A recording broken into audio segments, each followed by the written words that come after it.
Trump can't run again, and he'd be a little too exciting for me anyway. So it's either going to be you or Rubio. Here's my deal breaker for your side. Okay. Under Trump, you guys have two outcomes that an election can be. Either we win or they cheated. That shit has to stop. And the person who...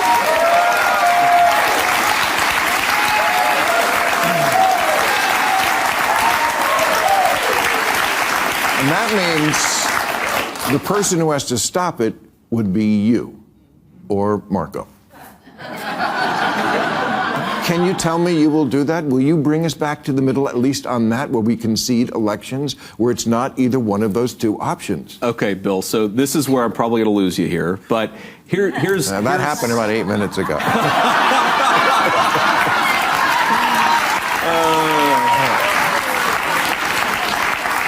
Look, I don't think that we should not concede elections, but I don't think that's what's going on. I think that if you go back to the president's core argument, he was making an argument about problems that existed in 2020.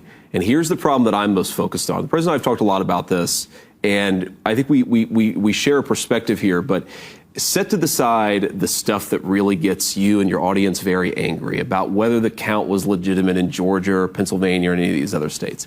Is it true that large technology companies, some of whom have financial interests that exist outside the United States of America, were they censoring information in the run-up to an election?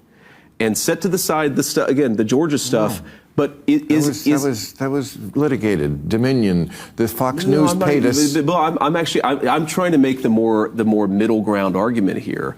The biggest criticism I had of the 2020 election is that you had technology companies that were quite literally censoring negative information about the left and promoting negative information about the right.